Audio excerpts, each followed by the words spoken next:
Dans l'Église de Jésus-Christ, des saints des derniers jours, nous avons l'occasion et la bénédiction de servir. Depuis que je suis membre, j'ai eu de nombreuses occasions de servir. Comme Udine Falabella, père d'Enrique Falabella, avait l'habitude de dire « Celui qui sert, sert à quelque chose.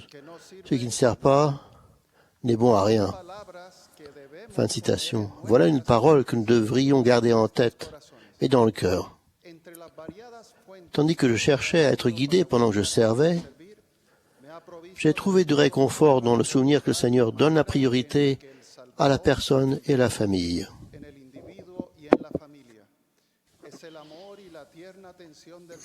L'amour et l'attention qu'il porte à l'individu m'ont enseigné qu'il a conscience de la grande valeur de chacun des enfants de notre Père Céleste et qu'il est essentiel de nous assurer que chaque individu est servi et fortifié par l'Évangile de Jésus-Christ.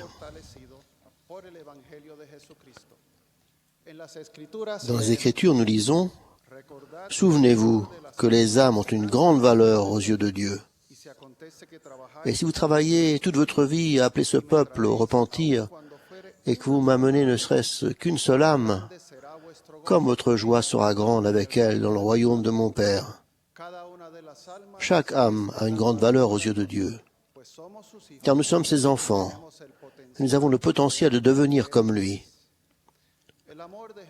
L'amour de Jésus-Christ doit être notre guide pour que nous devenions attentifs aux besoins des personnes à qui nous pouvons venir en aide d'une façon ou d'une autre. Les enseignements de notre Seigneur Jésus-Christ nous montrent la voie à suivre. Et c'est ainsi que débute notre ministère personnel, en prenant conscience des besoins, puis en cherchant à y répondre. Comme l'a dit Linda K. Burton, présidente générale de la Société de secours, observez d'abord, puis servez. Le président Monson est un excellent exemple de ce principe. En 2005, alors qu'il présidait une conférence de dirigeants de la prêtrise à Porto Rico, il a montré comment Sauveur et ses serviteurs rendent service par leur ministère personnel.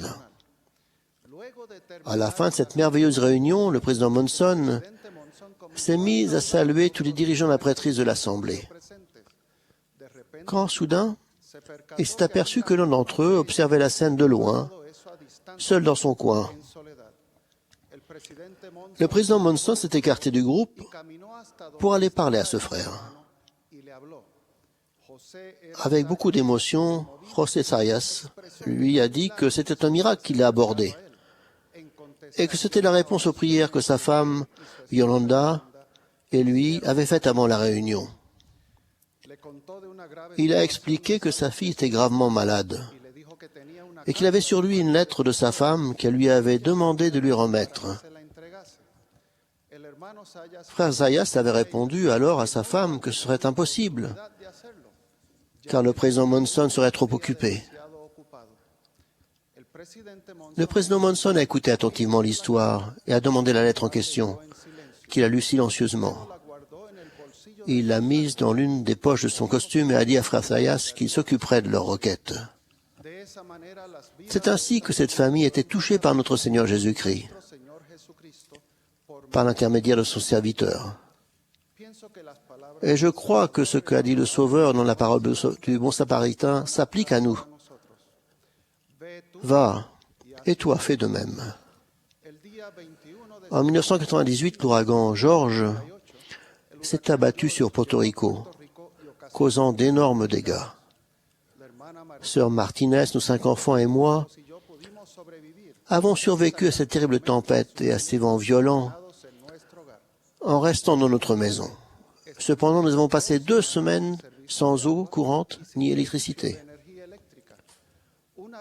Quand nos réserves d'eau se sont épuisées, il était difficile de s'en procurer. Je n'oublierai jamais les frères qui nous ont servis en nous fournissant ce précieux liquide, tout comme je n'oublierai pas l'amour des sœurs qui nous ont également rendu service.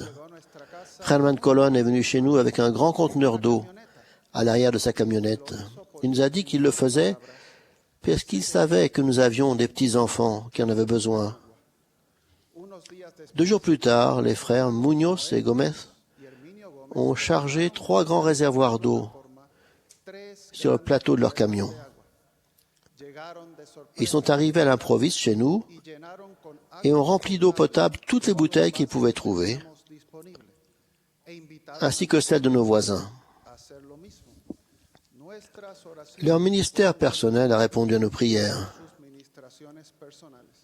Le visage de ces 3 frères reflétait l'amour que Jésus-Christ a pour nous. Et leur service, ou en d'autres termes, leur ministère personnel, nous a apporté bien plus que de l'eau potable. Chaque fils ou chaque fille de Dieu a besoin de savoir que des gens se préoccupent de son bien-être.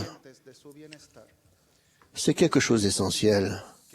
Je vous témoigne que notre Père Céleste et Jésus-Christ nous connaissent individuellement et personnellement.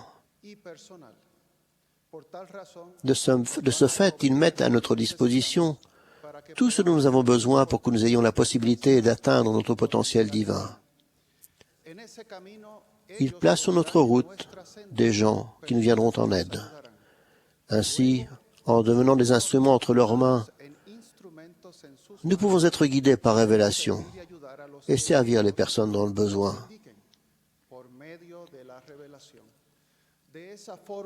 C'est de cette façon que le Seigneur Jésus-Christ touchera l'ensemble des enfants de notre Père Céleste. Le bon berger rassemblera ses brebis. Il le fera une par une, tandis qu'elles feront bon usage de leur libre arbitre moral, après avoir entendu la voix de ses serviteurs qui les auront servis. Alors, elles reconnaîtront sa voix et le suivront. Ce type de ministère personnel fait partie intégrante du respect de notre alliance du baptême.